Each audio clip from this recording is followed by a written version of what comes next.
جاسوس کے اس انکشاف پر سلطان رکن الدین نے اطمینان کا اظہار کیا۔ اس کے بعد شورا کی وہ مجلس سلطان نے برخاست کر دی تھی۔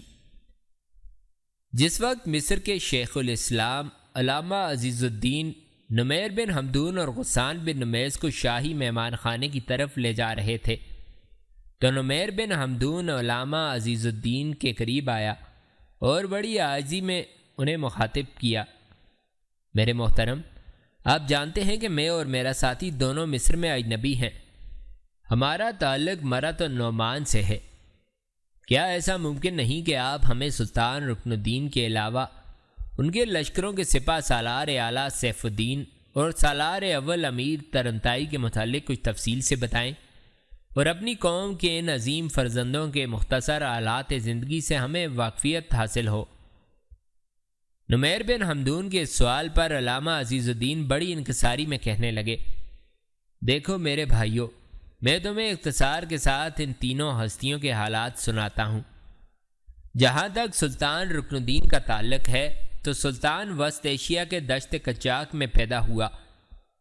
سلطان کی ولادت سے کئی سال پہلے بخارا اور سمرقند وغیرہ کے مسلمان تاجروں کی تبلیغ کی بدولت دشت قچاق میں اسلام پھیل چکا تھا۔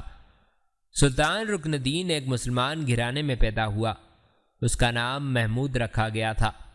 سلطان رکن الدین کا باپ خوارزم شاہی سلطنت کے ایک معزز عہدے پر فائز تھا، پر بدقسمتی سے وقت کے حکمرانوں سے کسی بات پر اس کے اختلافات ہو گئے اور اسے زندان میں ڈال دیا گیا۔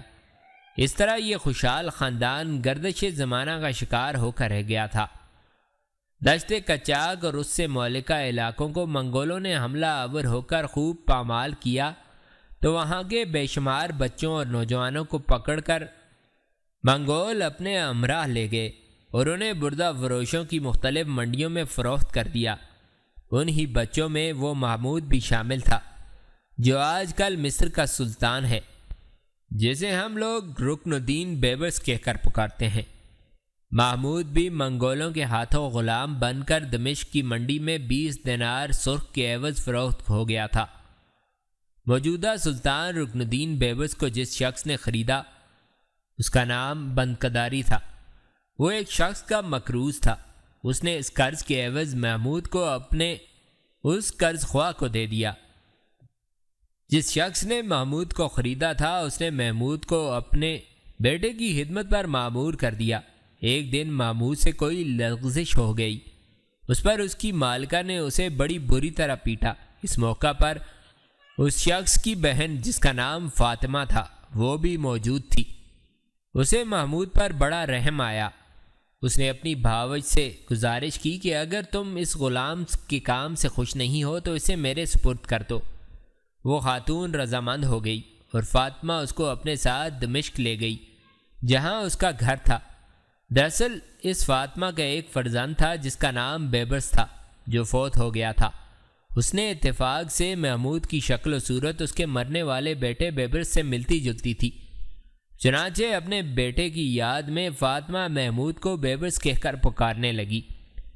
فاطمہ محمود کے ساتھ مادرانہ شفقت سے پیش آتی تھی اور فاطمہ کا ایک بھائی ان دنوں مصر کے حکمران الملک الصالح نجم الدین ایوب کے دربار میں ایک معزز عہدے پر فائز تھا۔ وہ ایک دفعہ اپنی بہن سے ملنے دمشق آیا تو وہاں اس نے جب محمود کو دیکھا اور محمود کے عادات و اطوار اسے اس قدر پسند آئے کہ اس نے اپنی بہن فاطمہ سے محمود کو مانگ لیا اور اسے اپنے ساتھ قاہرہ لے گیا۔ وہاں اس نے محمود یعنی بیبرس کو مصر کے حکمران ملک الصالح کی نظر کر دیا۔ مصر کے حکمران الملک الصالح نے مصر میں بہت سے غلاموں کو جمع کر رکھا تھا۔ ان کی تعلیم و تربیت کے لیے خاص انتظام تھا۔ محمود یعنی بیبرس بھی ملک الصالح کی سرپرستی میں کتابی علوم اور حربی فنون میں بھی اعلیٰ درجے کی مہارت حاصل کی اور حسب دستور مصر کے لشکر میں بھرتی ہو گیا۔ اپنی غیر معمولی جسمانی قوت اور ذہانت اور وجاہت کی بدولت وہ بہت جلد لشکر کے ایک دستے کا افسر بن گیا اور اس نے ابھی تک کوئی خاص شہرت حاصل نہ کی تھی۔ اتفاق سے اسی زمانے میں 7ویں صلیبی جنگ چھڑ گئی۔ فرانس کے شہنشاہ لوئی نے مصر پر حملہ کر دیا۔ اس جنگ کے دوران میں منصورہ کا فیصلہ کن مارکا پیش آیا، جس میں نوجوان بیبرس نے حیرت انگیز عسکری صلاحیت کا مظاہرہ کیا، دفعتاً شہرت اور ناموری کی انتہائی بلندیوں تک پہنچ گیا۔ اس کے بعد اس نے کئی اور لڑائیوں میں کارہائے نمایاں سر انجام دیے۔ چند سال کے اندر اندر نہ صرف فوج بلکہ سیاست میں بھی اس کو ایک مقتدر شخصیت تسلیم کیا جانے لگا۔ منگولوں کے خلاف مارکا عین جالوت میں بیبرس نے عظیم الشان فتح حاصل کرنے کے بعد مصر اور شام میں مقبولیت کے لحاظ سے ہر شخصیت کو مات کر کے رکھ دیا تھا۔ اب مصر اور شام میں کوئی ایسا نہ تھا جو اس کی جرأت مندی، بہادری، دلیری اور دانش مندی و عقل مندی کی برابری کر سکتا۔ یہ سارے منازل طے کرتے ہوئے محمود یعنی بیبرس مصری افواج کا سپہ سالار اعلیٰ بنا۔ اس کے بعد اپنی اوج پر پہنچا۔ جس اوج پر تم دیکھتے ہو وہی کل کا غلام جسے جگہ جگہ بیچا گیا تھا۔ سلطان رکن الدین کی حیثیت سے مصر کا فرمانروا اعلیٰ ہے۔ میرے معزز مہمانوں، یہ تو تھے سلطان رکن الدین کی زندگی کے مختصر سے حالات۔ سلطان کے لشکریوں کے سپہ سالار اعلیٰ سیف الدین اور امیر ترنتائی کا بھی جہاں تک تعلق ہے تو یہ بھی سلطان رکن الدین کی طرح وسط ایشیا کے شہر قچاق ہی میں پیدا ہوئے۔ سلطان رکن الدین کی طرح ہی یہ مصر کے حکمران الصالح نجم الدین ایوب کی پناہ میں آئے۔ سیف الدین کو چونکہ 1000 دینار میں خریدا گیا تھا اور 1000 کو چونکہ عربی میں الف کہتے ہیں، اس 1000 دینار کی نسبت سے سیف الدین کو بھی الفی کہنے لگے۔ الملک الصالح نے سیف الدین کی قابلیت جرأت مندی دیکھتے ہوئے اسے آزاد کر دیا تھا۔ امیر ترنتائی ان دنوں چونکہ بچہ تھا اور امیر سیف الدین کی زیر تربیت تھا۔ جب یہ تربیت مکمل کر چکا، علمی اور حربی لحاظ سے اس نے اپنے آپ کو بے مثل ثابت کیا، تب سیف الدین نے اسے آزاد کر دیا۔ اور آج تم دونوں دیکھتے ہو کہ اپنی محنت اور قابلیت کی وجہ سے امیر سیف الدین مصر کے لشکریوں کے سالار اعلیٰ اور امیر ترنتائی سالار اول ہیں۔ یہاں تک کہتے کہتے علامہ عزیز الدین خاموش ہو گئے، اس لیے کہ اپنے سامنے ایک عمارت کے قریب رک گئے۔ پھر نمیر بن حمدون کو مخاطب کر کے کہا، یہی عمارت شاہی مہمان خانہ ہے، وقتی طور پر تم دونوں کا اسی میں قیام ہوگا۔ اس کے بعد میں تمہاری مستقل قیام گاہ کا بندوبست کروں گا۔ اب آؤ میرے ساتھ، میں تمہارے طعام اور قیام کا انتظام کرتا ہوں۔ نمیر بن حمدون اور غسان بن نمیس دونوں چپ چاپ شیخ الاسلام عزیز الدین کے پیچھے پیچھے عمارت میں داخل ہو گئے تھے۔ سورج غروب ہونے کے قریب تھا۔ امیر ترنتائی آہستہ آہستہ اپنے گھوڑے کو ہانکتا ہوا دریائے لیتانی کے کنارے سوسا نام کی بستی کی سرائے کے صدر دروازے کے پاس آیا۔ اسے دیکھتے ہی سرائے کے صدر دروازے کے پاس امیس بن خزرون نام کا جو ناہل گر بیٹھتا تھا، وہ بے پناہ خوشی کا اظہار کرتے ہوئے اپنی جگہ پر اٹھ کھڑا ہوا۔ بھاگ کر وہ آگے بڑھا اور امیر ترنتائی کے گھوڑے کی باگ اس نے پکڑ لی۔ امیس بن خزرون کو دیکھتے ہوئے امیر ترنتائی فوراً اپنے گھوڑے سے اتر گیا۔ پہلے اس نے آگے بڑھ کر امیس بن خزرون کو گلے لگایا، پھر اس سے پرجوش مصافحہ کیا۔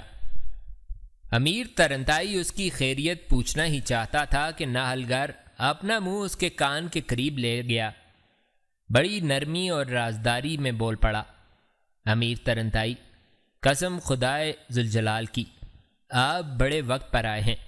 میں ان دنوں 2 مصیبتوں میں مبتلا ہوں اور آپ کے آنے سے میں سمجھتا ہوں کہ ان دونوں مصیبتوں سے مجھے نجات مل جائے گی۔ امیر ترنتائی نے اس موقع پر بڑی پریشانی اور فکر مندی سے امیس بن خزرون کی طرف دیکھا اور کہا، ابن خزرون، تم کیسی مصیبت میں مبتلا ہو؟ کیا تمہیں اس بستی میں کوئی تنگ کرتا ہے؟ کیا یہودی تمہارے در پہ ہیں یا نصرانی تمہیں اپنا ہدف بنانا چاہتے ہیں؟ کہو اگر ایسا معاملہ ہے تو جو بھی تمہارے در پہ ہے، آنے والی رات اس کی زندگی کی آخری رات ہوگی۔ جواب میں امیس بن خزرون نے ہلکا سا کہکا لگایا، نہیں امیر ترنتائی، ایسی بات نہیں، میری دکان بند کرنے کا وقت ہو گیا ہے، میں پہلے سامان سمیٹتا ہوں، اس کے بعد آپ کے پاس بیٹھ کر گفتگو کرتا ہوں۔ میں چاہتا ہوں آج آپ میرے گھر میں قیام کریں۔ امیر ترنتائی نے امیس بن خزرون کا شانہ تھپتھپاتے ہوئے کہا، ابن خزرون، تمہاری بڑی مہربانی، میں جانتا ہوں تم مجھے کس قدر محبت کرتے ہو، لیکن قیام میں سرائے میں ہی کروں گا۔ تم دکان سمیٹو، میں اتنی دیر تک گھوڑا سرائے کے استبل میں بندھوا کر اس کے دانے چارے کا بندوبست کرتا ہوں اور قیام کے لیے کمرہ حاصل کرتا ہوں۔ اس کے بعد پھر تم سے پرسکون ماحول میں گفتگو کریں گے۔ اور سنو، آج شام کا کھانا تم میرے ساتھ کھاؤ۔ امیس بن خزرون کچھ کہنا ہی چاہتا تھا، پر امیر ترنتائی اپنے گھوڑے کی باگ تھامے سرائے میں داخل ہو گیا تھا۔ اس وقت وہ راہب کے لباس میں نہیں تھا اور نہ ہی اپنا عصا لے کر چل رہا تھا، بلکہ اپنے لباس اور حلیے سے وہ ایک بہترین تیغزن اور گھڑ سوار لگتا تھا۔ سرائے میں داخل ہونے کے بعد امیر ترنتائی نے پہلے اپنے لیے کمرہ حاصل کیا۔ استبل کے ملازم کو کہہ کر اس نے اپنا گھوڑا استبل میں بندھوایا اور اس کے دانے چارے کا انتظام کیا۔ اتنی دیر تک امیس بن خزرون بھی اپنی دکان کا سامان سمیٹ چکا تھا۔ پھر امیس بن خزرون کو لے کر امیر ترنتائی سرائے کے اس کمرے میں داخل ہوا جو اس نے اپنے قیام کے لیے حاصل کیا تھا۔ کمرے میں لگی نشستوں پر دونوں ایک دوسرے کے سامنے بیٹھ گئے۔ پھر امیر ترنتائی نے ایک سکھ کا سانس لیا اور پوچھا، ابن خزرون، میرے عزیز، میرے محترم، اب کہو تم کیا کہنا چاہتے ہو؟ جواب میں دھیمی آواز اور رازدارانہ سے انداز میں امیس بن خزرون نے کہنا شروع کیا، امیر ترنتائی، میں نے آپ سے گزارش کی تھی کہ ان دنوں میں 2 مصائب کا شکار ہوں۔ پہلی مصیبت یہ ہے کہ آپ جانتے ہیں یہ بستی زیادہ تر یہودیوں کی ہے اور یہاں کے یہودی زیادہ تر خوشحال ہیں، باغات اور کھیتوں کے مالک ہیں۔ ان یہودیوں کا سردار آموس ہے جو بڑا صاحب ثروت انسان ہے۔ اس کی ایک بیٹی ہے جس کا نام رودا ہے۔ اپنے حسن و جمال میں یہ لڑکی بے مثال ہے۔ کہتے ہیں ان سرزمینوں میں اس جیسی حسین و خوبصورت لڑکی پیدا ہی نہیں ہوئی۔ اس کے حسن کی وجہ سے بیلفورڈ کا حکمران برالون اس پر فریفتہ ہو چکا ہے اور اس سے شادی کا خواہشمند ہے، پر رودا اسے ناپسند کرتی ہے اور اس سے شادی نہیں کرنا چاہتی۔ اپنی بیٹی کے خیالات کی وجہ سے یہودی سردار آموس بھی اس حق میں نہیں کہ وہ اپنی نوعمر بیٹی کو بڑی عمر کے برالون سے بیاہ دے۔ آپ جانتے ہوں گے کہ بیلفورڈ کا حکمران خاصی عمر کا ہے اور کہتے ہیں کہ اس کی بیٹی عمر میں آموس کی بیٹی رودا سے بھی بڑی ہے۔ ساتھ ساتھ میں آپ کو یہ بھی بتاتا چلوں کہ رودا کے ننہال قاہرہ میں رہتے ہیں۔ اس رودا کی پرورش زیادہ تر قاہرہ میں ہوئی ہے، اس لیے یہ مسلمانوں کے اعتبار سے بے حد متاثر ہے۔ مسلمانوں ہی کے انداز میں یہ گفتگو کرتی ہے اور مسلمانوں کو بے حد پسند کرتی ہے۔ رودا کا یہ بھی کہنا ہے کہ اگر اس نے شادی کسی غیر یہودی سے ہی کرنی ہے تو وہ اپنی زندگی کے ساتھی کے لیے مسلمان کو ہی ترجیح دے گی۔ امیر ترنتائی یہودی سردار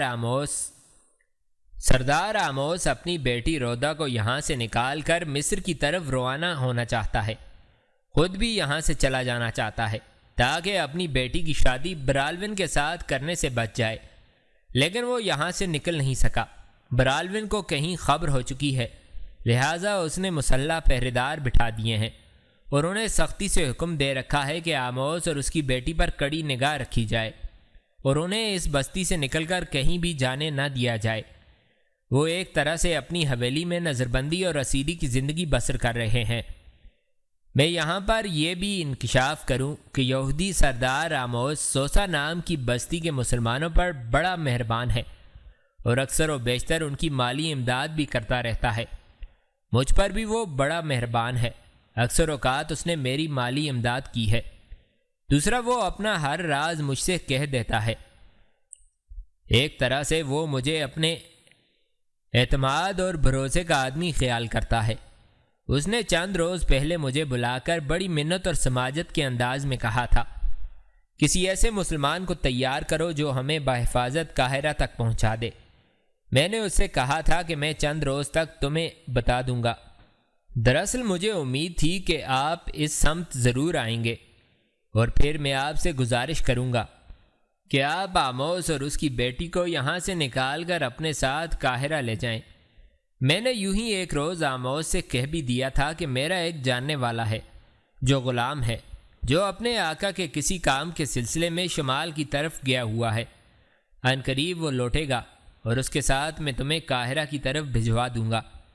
میں نے آموس سے یہ بھی کہا تھا کہ وہ غلام بے پناہ طاقتور اور تیغ زنی میں اپنا جواب نہیں رکھتا، وہ ہر صورت میں تم لوگوں کو قاہرہ پہنچا دے گا۔ اب آپ کہیں اس سلسلے میں آپ میری کیا مدد کر سکتے ہیں؟ یوں جانیے یہ میرا پہلا مسئلہ ہے۔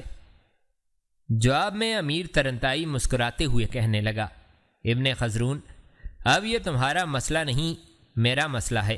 اگر تم آموس سے یہ کہہ چکے ہو کہ تمہارا ایک غلام جاننے والا ہے اور تیغ زنی میں خوب مہارت رکھتا ہے، طاقتور اور دلیر ہے، اور وہ انہیں سوسا سے نکال کر قاہرہ پہنچا سکتا ہے، تو یوں جانو کہ اب وہ غلام میں ہی ہوں۔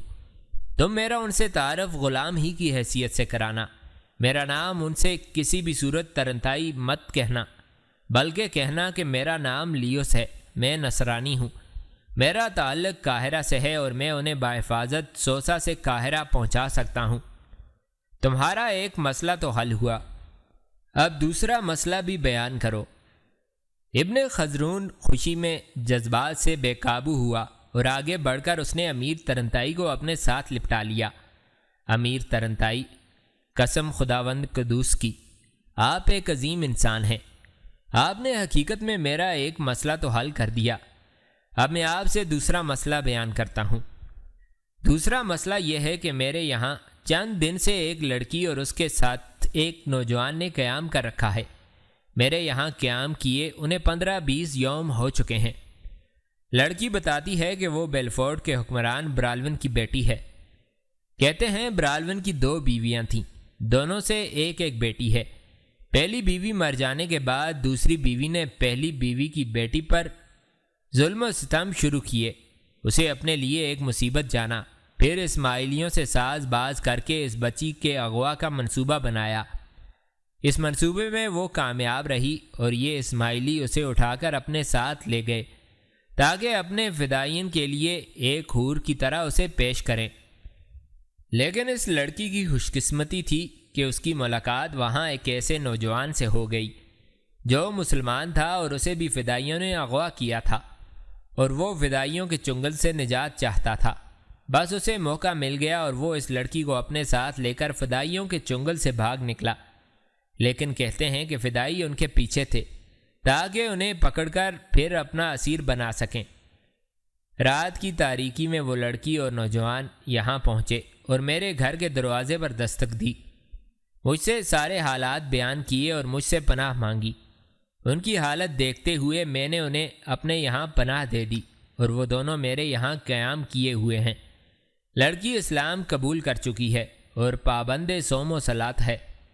جو نوجوان اسے اپنے ساتھ فدائیوں کے چنگل سے نکال کر لایا تھا، اس کے ساتھ اس نے شادی کر لی ہے، اب وہ دونوں میاں بیوی ہیں۔ اس پر امیر ترنتائی فوراً بول پڑا، اگر وہ لڑکی اسلام قبول کر چکی ہے اور اس نوجوان سے اس نے شادی بھی کر لی ہے تو پھر تمہارے لیے کیا مسئلہ رہ جاتا ہے؟ ہاں، دیکھنا یہ ہوگا کہ واقعی وہ بیلفورڈ کے حکمران برالون کی بیٹی ہے یا یوں ہی وہ تمہیں چکر دے رہی ہے۔ اس پر ابن خزرون فوراً بول پڑا، امیر ترنتائی، اس کے علاوہ بھی ایک بات دیکھنی ہوگی، اور وہ بات میرے لیے مسئلہ بنی ہوئی ہے۔ وہ کچھ یوں ہے کہ یہودی سردار آموس کے یہاں بھی ایک لڑکی اور ایک جوان نے پناہ لی ہوئی ہے۔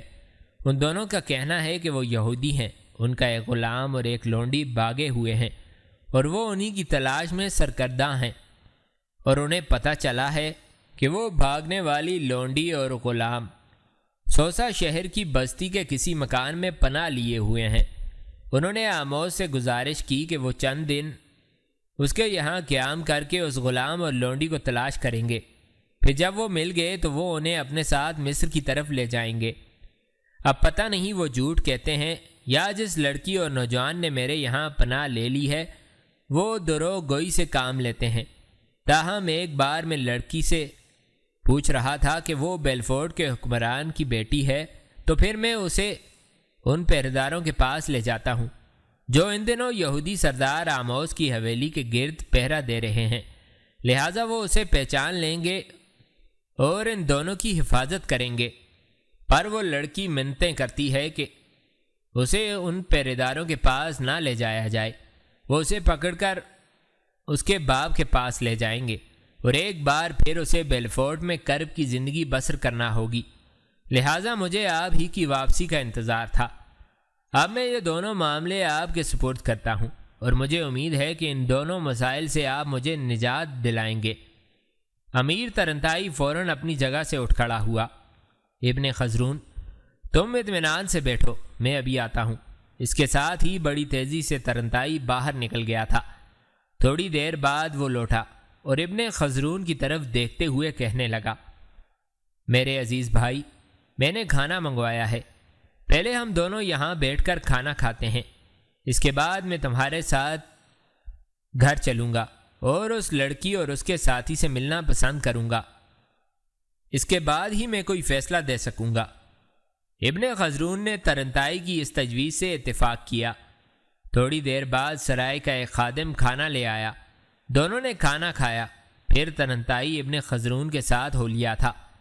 ابن خزرون نے اپنے گھر کے دروازے پر دستک دی۔ تھوڑی دیر بعد ایک نوجوان نے دروازہ کھولا اور اس نوجوان کے ساتھ ایک انتہائی خوبصورت اور نوعمر لڑکی بھی تھی۔ ابن خزرون کچھ کہنا ہی چاہتا تھا کہ امیر ترنتائی نے اس کے کان میں سرگوشی کی، دیکھ ابن خزرون، میرا ان سے تعارف لیوس کی حیثیت سے ہی کرانا۔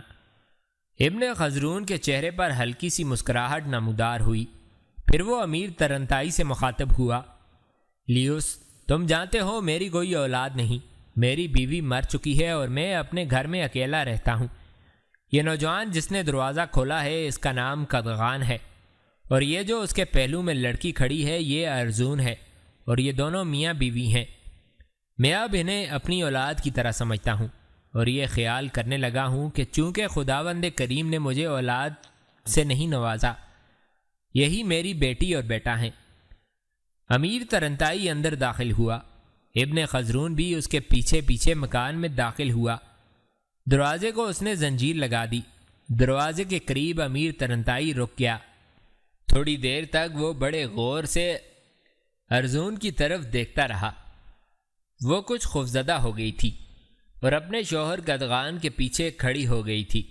اس موقع پر مسکراتے ہوئے ترنتائی امیس بن خزرون سے کہنے لگا، ابن خزرون، خداوند جھوٹ نہ بلوائے، یہ لڑکی جس کا تعارف تم نے مجھے ارزون کے نام سے کرایا ہے یہ مجھے بیلفورٹ کے حکمران برالون کی بیٹی لگتی ہے۔ امیر ترنتائی کے اس انکشاف پر ارزون اور قدغان دونوں چونک پڑے تھے۔ امیس بن خزرون عجیب طرح سے امیر ترنتائی کی طرف دیکھنے لگا تھا، یہاں تک کہ ترنتائی کی آواز پھر گونجی، ابن خزرون، تمہیں فکر مند ہونے کی ضرورت نہیں۔ اگر یہ ارزون کہتی ہے کہ وہ بیلفورٹ کے حکمران برالون کی بیٹی ہے تو میں تمہیں یقین دلاتا ہوں کہ یہ واقعی اس کی بیٹی ہے، اس لیے کہ برالون کی ایک اور بیٹی بھی ہے جس کا نام برینس ہے۔ برینس اور اس کی شکل آپس میں کافی حد تک ملتی ہے، لہٰذا میں تمہیں یقین دلاتا ہوں کہ یہ ارزون برالون کی بیٹی ہے۔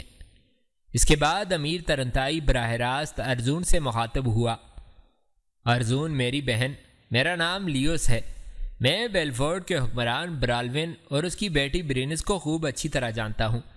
اگر تمہیں زحمت محسوس نہ ہو تو مجھے ذرا اپنے باپ اور بہن کا حلیہ تو بتاؤ۔ اس موقع پر ارزون بیچاری جواب طلب نگاہوں سے قدغان کی طرف دیکھنے لگی تھی۔ قدغان نے اس کا حوصلہ بڑھایا، کہو، اس میں ہچکچانے کی کیا ضرورت ہے؟ تم بلا جھجک ان سے اپنے باپ اور بہن کا حلیہ کہہ دو۔ جواب میں ارزون سنبھلی، پھر اس نے باپ اور بہن کا حلیہ بتا دیا۔ اس کی ساری گفتگو سننے کے بعد امیر ترنتائی کے چہرے پر مسکراہٹ نمودار ہوئی۔ امیس بن خزرون، تم اب مطمئن ہو جاؤ، یہ ارزون برالون کی بیٹی ہے، اس نے جو حلیہ بتایا ہے اس میں ذرا برابر شک نہیں۔ اس پر خوفزدہ سے لہجے میں امیس بن خزرون نے پوچھا، لیوس، میرے عزیز محترم، میں تمہاری اس بات کو تسلیم کر لیتا ہوں کہ ارزون برالون کی بیٹی ہے، پر وہ نوجوان اور لڑکی جو یہودی سردار آموس کے گھر میں قیام کیے ہوئے ہیں، اور جو ان دونوں کو لونڈی اور غلام کہتے ہیں اور انہیں گرفتار کرنے کے درپے ہیں وہ کون ہیں؟ امیر ترنتائی نے فیصلہ کن انداز میں کہا، ان دونوں کا تعلق اسماعیلیوں سے ہے اور وہ دونوں شیخ الجبل کے آدمی ہیں اور انہیں گرفتار کر کے واپس اپنے پھندے کی طرف لے جانا چاہتے ہیں، پر میں ایسا ہرگز نہیں ہونے دوں گا۔ ابن خزرون، تو ابھی میرے ساتھ یہودی رئیس آموس کی حویلی میں چل۔ وہ دونوں نوجوان اور لڑکی جو اپنے آپ کو یہودی ظاہر کرتے ہیں اور ان کی تلاش میں ہیں اور انہیں اپنا غلام اور لونڈی کہتے ہیں، میں ان سے ملوں گا۔ جب تک ان دونوں کا خاتمہ نہیں کر دیا جاتا اس وقت تک ارزون اور قدغان تمہارے یہاں بیٹی اور بیٹے کی حیثیت سے پرسکون زندگی بسر نہیں کر سکتے، لہٰذا آج ہی رات میں ان دونوں کا خاتمہ کر کے رہوں گا۔ اس پر ارزون چونک پڑی، میرے محسن، ایسا کرنا کوئی آسان نہیں۔ میں آپ کو اپنا محسن اس لیے کہہ رہی ہوں کہ آپ نے میری شناخت کا صحیح فیصلہ دیا اور محترم ابن خزرون کو یہ یقین دلایا کہ میں واقعی بیلفورٹ کے حکمران برالون کی بیٹی ہوں۔ سن میرے محسن، ان اسماعیلیوں سے نبٹنا کوئی اتنا آسان کام نہیں ہے۔ شاید آپ کو معلوم ہوگا کہ وہ اپنے دشمنوں کو راستے سے ہٹانے کے لیے عجیب و غریب ہیلے اور بہانے استعمال کرتے ہیں۔ شاید آپ بھی جانتے ہوں گے کہ ان فدائیوں یعنی اسماعیلیوں کی تلواریں اور خنجر ہر وقت زہر میں بجھے رہتے ہیں اور یہ لمحوں کے اندر اپنے دشمنوں کا خاتمہ کر کے رکھ دیتے ہیں۔ ارزون کی اس گفتگو کے جواب میں امیر ترنتائی مسکرانے لگا تھا۔ ارزون میری بہن، تیرا کہنا درست ہے۔ اسماعیلی واقعی اپنے دشمنوں کا خاتمہ کرنے کے لیے اپنے ہتھیاروں کو زہر میں بجھا کر رکھتے ہیں، مگر ان کے ایسا کرنے سے کوئی خاص فرق نہیں پڑتا۔ وہ نوجوان اور لڑکی جو اپنے آپ کو یہودی رئیس ظاہر کر کے تم دونوں کو لونڈی اور غلام کہتے ہیں اور تمہارے تعاقب میں ہیں، مجھے یقین ہو چکا ہے کہ وہ اسماعیلی ہیں، پر دیکھنا میری بہن، میں ان دونوں کا خاتمہ کیسے کرتا ہوں۔ اگر وہ دونوں اپنے پاس زہر میں بجھے ہوئے خنجر اور تلوار رکھتے ہیں تو میں تمہیں یقین دلاتا ہوں کہ میں خود زہر میں بجھا ہوا ایک انسان ہوں۔ جو میرے سامنے آتا ہے اس پر ایسا زہر بن کر چھا جاتا ہوں کہ اس کی زندگی تمام کر کے رکھ دیتا ہوں۔ اب تم دونوں میاں بیوی آرام کرو، میں ابن خزرون کو اپنے ساتھ لے کر جا رہا ہوں۔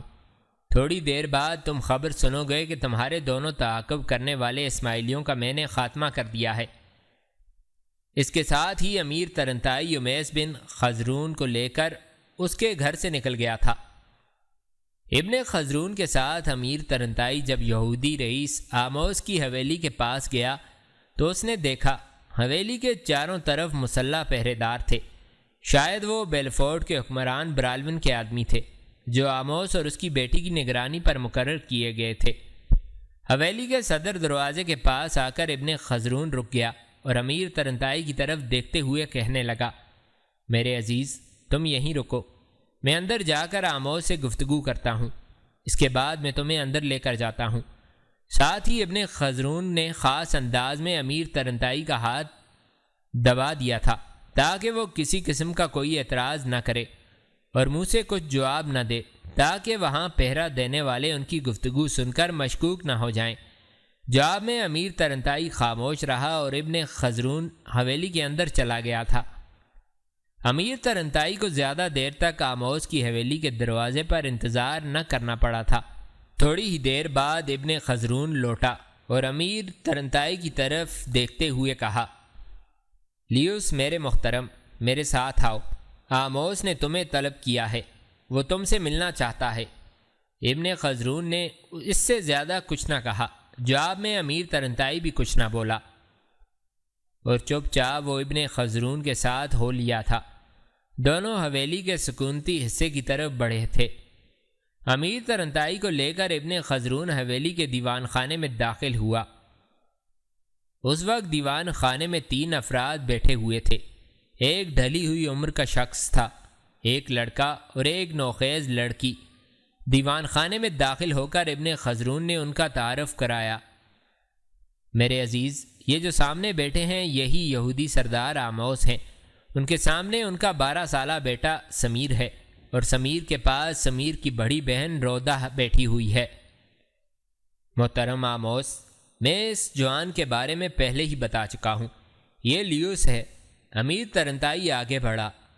باری باری اس نے یہودی سردار آموس، اس کے بیٹے سمیر سے مصافحہ کیا، پھر اس کی نگاہیں رودہ پر جم گئی تھیں۔